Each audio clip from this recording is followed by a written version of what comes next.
Comme chaque tous les jours, nous sommes heureux de retrouver Eliana pour parler ensemble de l'histoire. L'histoire juive, exactement. Bonjour Olivier. Bonjour. Nous sommes le 22 juillet et à cette date, en 1946, c'est-à-dire il y a 73 ans, a eu lieu un attentat très connu. Il s'agit d'une explosion très connue. Il s'agit de l'explosion du King David. Pas loin d'ici. Pas loin d'ici, exactement. Et c'est donc de cet événement, qui est un événement quand même très important dans l'histoire d'Israël, dont je souhaitais vous parler. Alors, allons-y. Alors, il se trouve que les autorités britanniques sont en Israël depuis 1917.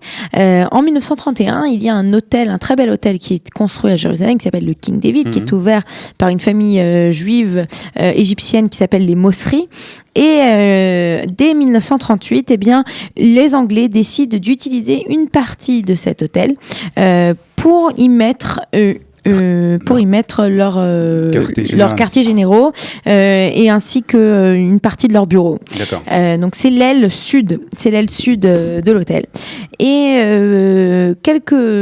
en 46, les tensions sont très très fortes entre la population juive et la population britannique qui est donc à la tête du mandat. Et une des raisons pour lesquelles les pressions sont importantes, tout simplement puisque les Anglais ne laissent pas entrer en Israël les rescapés de la Shoah. Ah oui. Et pas seulement cela, mais aussi les populations juives présentes sont assez énervées contre les Anglais, puisque les Anglais n'ont pas véritablement aidé pendant la guerre. Ils ont fait un effort de guerre considérable et incroyable face aux Allemands, mais d'aider à faire venir des Juifs en Israël pendant la période de la guerre, ça n'a pas été leur grand fort.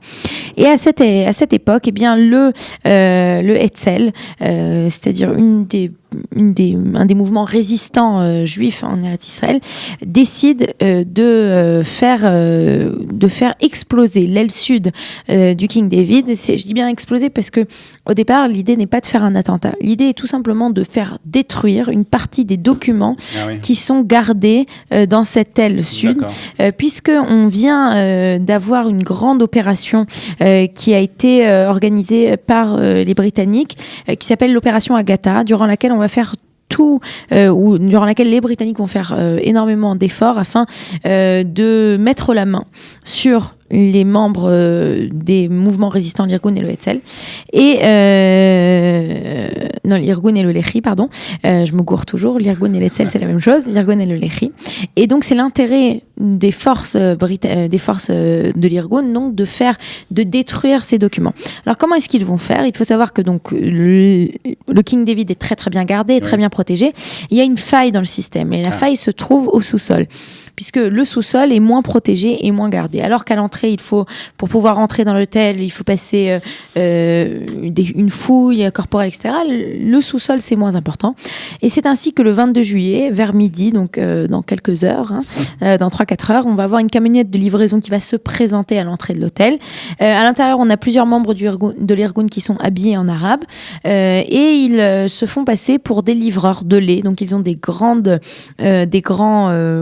bidons dans lesquels il est censé avoir du lait. En fait, ils y ont caché des explosifs et donc ils vont en fait rentrer par le biais du sous-sol. Ils vont s'infiltrer dans l'hôtel et dans l'hôtel ils vont se dépêcher d'aller vers l'aile sud et ils vont en fait mettre tous ces explosifs dans l'aile sud et ils vont ensuite sortir. Alors ils vont se faire un petit peu repérer. 2 d'entre eux vont être blessés lors de leur sortie. Et ensuite, ce qu'ils vont faire, ils vont passer plusieurs appels pour prévenir qu'il y a une charge explosive et que la charge explosive va exploser. D'ailleurs, pour la petite histoire, un jour, j'attendais le bus en face du King David. Et je parlais avec une dame et je parlais avec elle comme ça, elle était là, elle attendait. Et elle m'a raconté qu'elle était secrétaire. Et donc, c'était une jeune fille qui a grandi ici. Elle est née en Allemagne. Elle a fait son alia en 33, puisque l'Allemagne, elle venait d'un petit village en Allemagne. Elle se souvient très bien après 33. Elle se souvient bien de la nuit de cristal. Donc, en 38, elle a dû faire son alia. Comme elle parlait l'allemand, eh bien, elle savait aussi les langues étrangères, elle connaissait bien l'anglais, et donc elle avait été une secrétaire d'une des personnalités britanniques de l'époque. Et ce jour-là, elle avait été envoyée faire une course, elle a eu de la chance puisqu'elle a échappé, puisqu'il y a énormément de personnes qui ont été tuées. La charge explosive. La charge explosive est prête. Des appels sont passés pour dire sortez de l'hôtel, il y a une charge explosive, ça va exploser. Cet appel n'est pas pris au sérieux. Et à 12h37, eh bien, il y a une grosse explosion qui va secouer le bâtiment.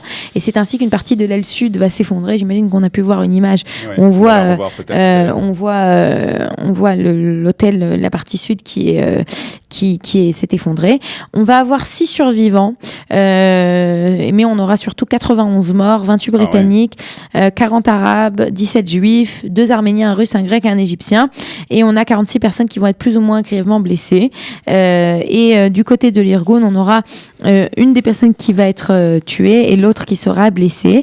Et les conséquences de l'attentat, eh bien, en fait, ça va faire que les autorités britanniques vont commencer de plus en plus à prendre au sérieux l'Irgun, mais surtout qu'ils vont perdre tous ces documents qu'ils avaient confisqués à la Haganah, puisqu'ils avaient arrêté 2300 personnes et pris des documents de la Haganah, et ça a permis donc en fait de donner un souffle nouveau à l'Irgun. Donc le but a quand même été atteint, tout à fait. Et je crois que Menachem Begin faisait partie, donc était à la tête de l'organisation. Il était à la tête de l'organisation, je ne sais plus où est-ce qu'il était.